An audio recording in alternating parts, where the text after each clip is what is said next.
ನಮಸ್ಕಾರ ವೀಕ್ಷಕರಿಗೆ ವರನಂದೀಶ್ ಯೂಟ್ಯೂಬ್ ಚಾನೆಲ್ಗೆ ಸ್ವಾಗತ. ನಾನು ಅಪೇಕ್ಷಾ ಟಿಎಂ. ಕುಮಾರಿ ಸಾಕ್ಷಿರವರಿಗೆ ಕೌಸ್ತುಭ ಮತ್ತು ಸರಸ್ವತಿ ರಾಜ್ಯ ಪ್ರಶಸ್ತಿಗೆ ಆಯ್ಕೆ. ಸುದ್ದಿಯ ವಿವರಣೆ.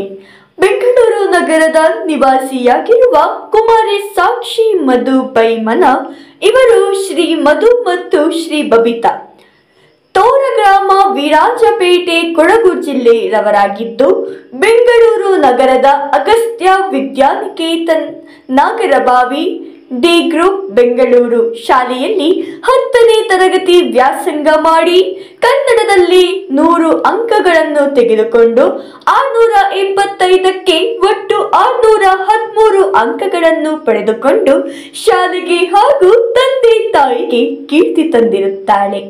ಕನ್ನಡದಲ್ಲಿ ಹೆಚ್ಚು ಅಂಕ ಪಡೆದುಕೊಂಡಿದ್ದಕ್ಕೆ ದಾವಣಗೆರೆಯ ಕಲಾಕುಂಚ ಸಾಂಸ್ಕೃತಿಕ ಸಂಸ್ಥೆಯ ವತಿಯಿಂದ ನಡೆಯುವ ರಾಜ್ಯ ಪ್ರಶಸ್ತಿ ಮತ್ತು ಸಾಂಸ್ಕೃತಿಕ ಸಮಾರಂಭದಲ್ಲಿ ಸಾಕ್ಷಿರವರಿಗೆ ಕನ್ನಡ ಕೌಸ್ತುಭ ಪ್ರಶಸ್ತಿ ಮತ್ತು ಸರಸ್ವತಿ ಪುರಸ್ಕಾರ ರಾಜ್ಯ ಪ್ರಶಸ್ತಿ ನೀಡಿ ಗೌರವಿಸಲಾಗುತ್ತದೆ ಎಂದು ಸಂಸ್ಥೆಯ ಸಂಸ್ಥಾಪಕರಾದ ಸಾಲಿಗ್ರಾಮ ಗಣೇಶಣ್ಣರವರು ಪ್ರಕಟಣೆ ತಿಳಿಸಿದ್ದಾರೆ.